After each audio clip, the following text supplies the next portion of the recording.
September 23, mag-11 na ng umaga.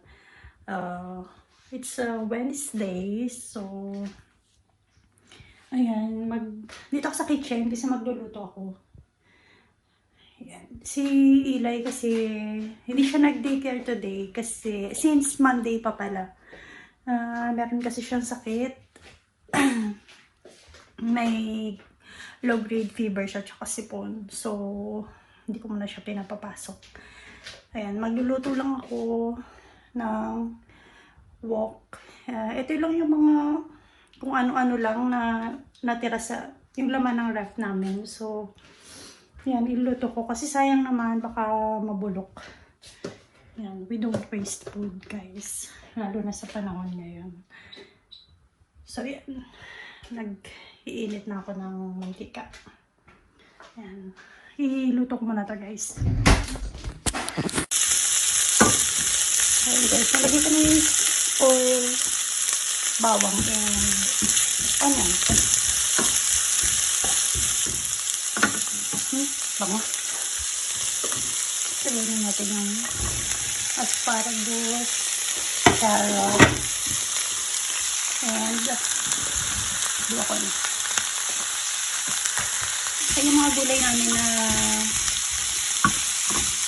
hindi naman matagal dito. Mga last week pa sa life namin. So, sayang naman kasi kung matatapon.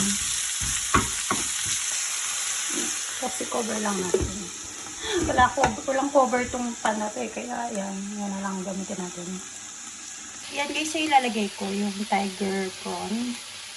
Dito sa ating wok. Tapos, lalagyan ko lang siya nitong instant na parang ready made na siya na sauce. Coconut, lime, and lime. So, yan. May expire na rin kasi ito. Kaya, since madaming gulay sa ref, why not gamitin na natin, no? So, yan. Lagay ko muna yung sobrang usok. Lagay ko na muna yung ating hipon. Actually, may pagkain naman na kami. May niluto na si Daddy kahapon na ito yung giniling na may ampalaya. Kaso, nangihinayang ako dun sa mga gulay. Kaya, sabi ko kay Daddy, iluluto ko. Tsaka itong sauce na nasa pack, may expire na din. So, yan. Okay. Lagay ko na rin yung sauce. Wait lang. So, ganyan yung kanyang itsura.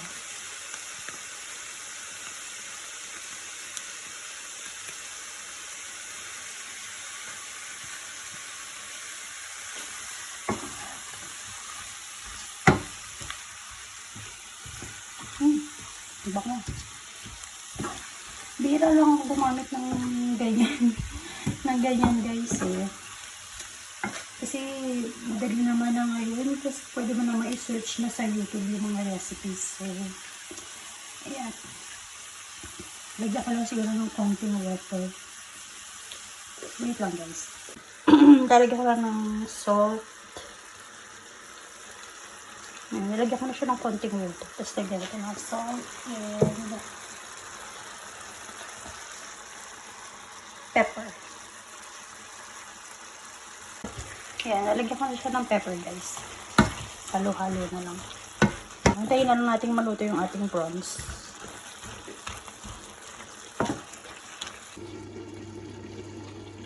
Ayan, simmer ko na lang guys saglit. Siguro mga 5 minutes okay na to.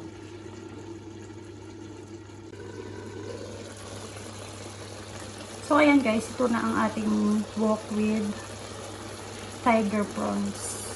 Ayan. Mukhang masarap. Kakain na sana kami. Wala palang rice. Papakainin ko na sana si Eli. Meron naman, kaya lang yung rice pa kahapon. Gusto ko pakainin si Eli ng bagong saing. Ito, meron pa naman. But since magsasaing na rin yun, Yung bagong luto na ng regular. Tsaka nagmerienda naman yun sa kumain siya ng clementine at saka prunes. Ayan. Clementine for vitamin C. Kasi nga, pero hindi na siya masyadong, wala na siya halos lagnat. And yung sipon niya, parang tuyo na din. Nung mga nakaraang araw, since nung Sunday, hirap na hirap siya matulog. Like, gising kami ng madaling araw kasi nagbabara yung ilong niya. Buti ngayon, okay na, nakakatulog na siya ng mahimbing. So, yun. Antayin ko na lang yung sinain. Ano ba yan? Kasi ano lang naman si Daddy tsaka si Eli yung mag-rice. Saka nag-rice na sila kanina umaga. Kaya, ayan, okay lang na mag-intay-intay ng konti. So, yun guys. Ano pa ba? Yan. Wait na lang natin yung sinain. Tapos kakain na. You say, hello guys! No eating. I'm not eating. Hindi ka naman kumakain.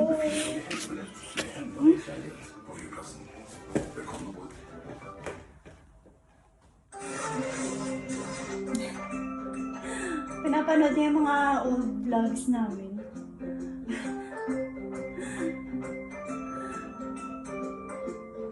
What's that? Christmas. What's that? Kaya kung hindi nyo pa napapanood yung mga old vlogs namin, ayan, panoodin nyo guys.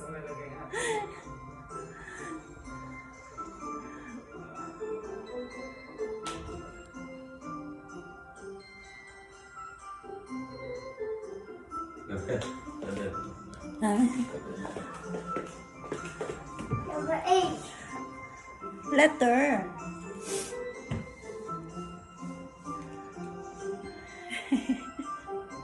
Late pa ni Eli dyan, no? Ano pa lang siya dyan? 18 months. Oh.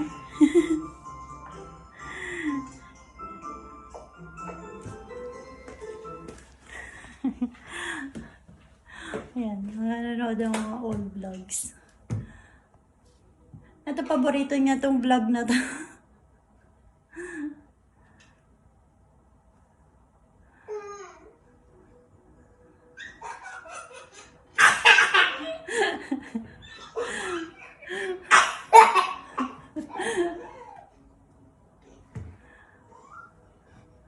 Late pa ni Eli, oh. Grabe. Ang bilis na, Daddy. Grabe si Eli, oh. Wala ka pang buhok. Ang ikli-ikli pa ng buhok mo, anak ko. Look at your hair. Ayun, oh. Tingnan mo yung hair ni baby, ang ikli. Ni baby Eli. Burn na, mami. Kaya nga mamimili na ulit tayo ng pangregalo. Yung pangregalo natin, yung Christmas gift natin sa mga kamag-anak natin dati, wala, hindi pa. Ayan, si Eli. Kaya yung favorite toy, dati. Hi, you say hi.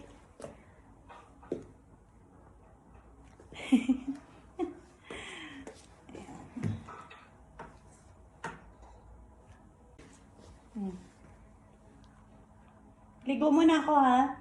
Ligo si Mami. Ligo muna ako, guys. Si Don. Hi, Don.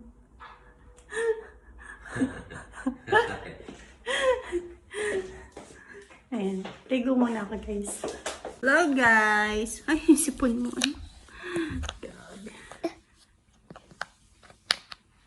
Ayan, nakaligo na si Eli. Punas mo yung sipon mo, anak. Ay, grabe naman yan, sipon na yan.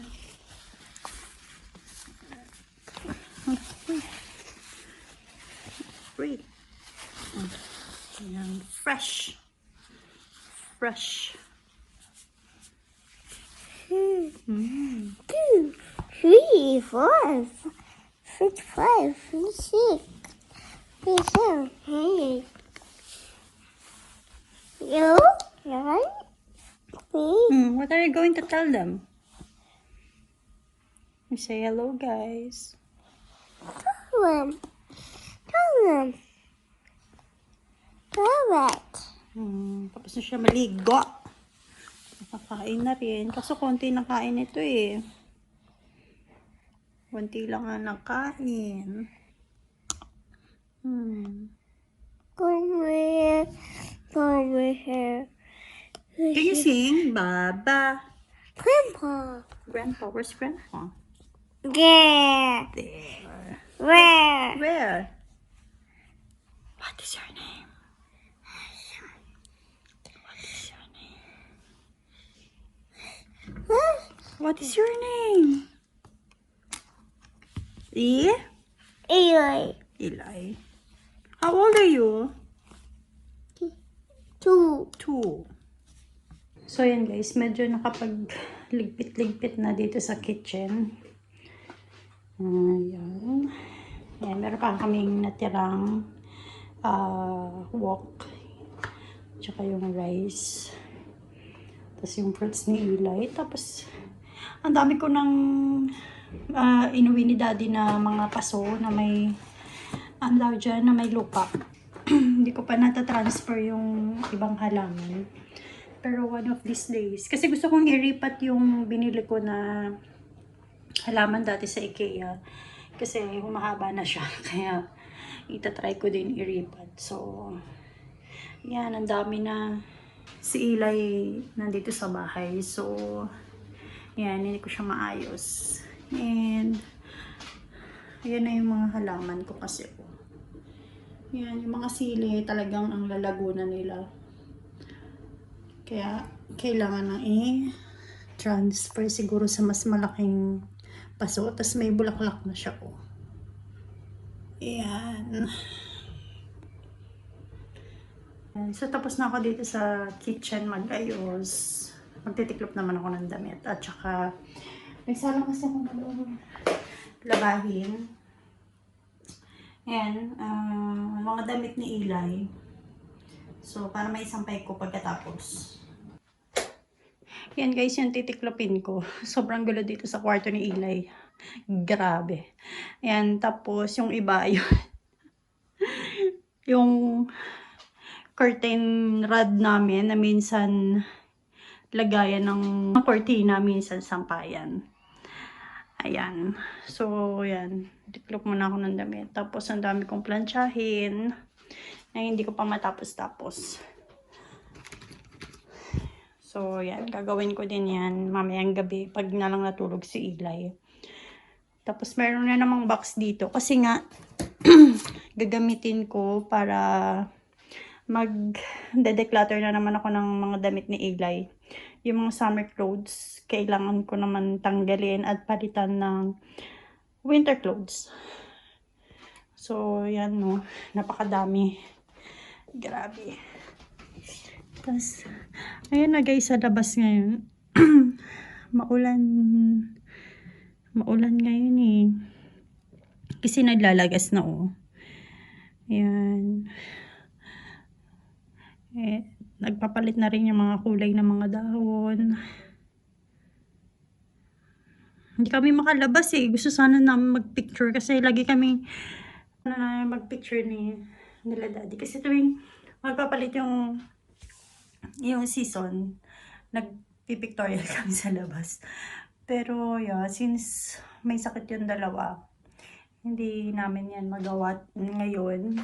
Maybe sa susunod na mga araw. So, yan. Maulan. Pero ang ganda, guys, pag ganitong autumn. Sobrang ganda. Lalo na pag iba na talaga yung color ng mga dahon.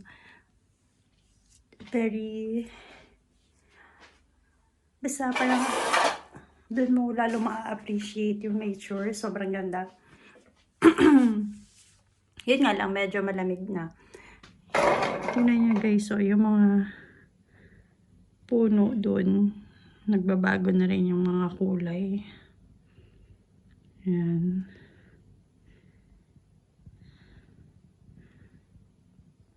So, ayan, tsaka dun sa banda dun.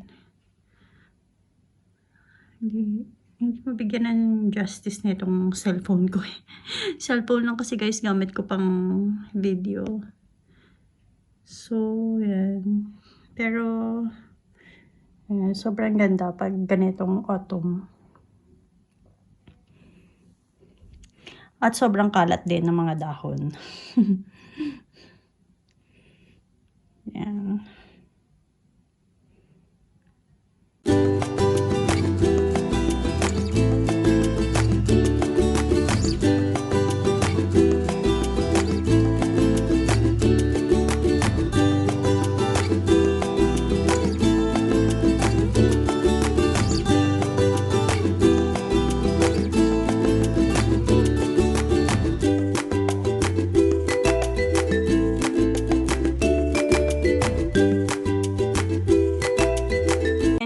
Tapos ko ng tiklopin yung mga damit. Ay, ito pa pala. Naiwan. Ayan. Lagay ko na lang lahat sa cabinet. Para mamaya, sasambay ko na lang yung mga damit ni Eli. Ayan guys, 8:40 na ng gabi. Natutulog na si Eli. Kaya may time na akong mamalansya. Nun. Ang sakit na talaga kasi sa mata. Yung lansyahin na yan. Matagal na yan dyan eh. So, yan na lang yung huling gagawin ko. Then, matutulog na ako. Tapusin ko lang yan. Makakatulog na ako. So, end ko na guys ang vlog. Thank you again guys for watching. Please don't forget to comment, like, and subscribe to our YouTube channel. Again guys, salamat sa panonood at pagsuporta palagi sa amin. Ayan, see you again on the next vlog. Thank you guys. God bless. Bye.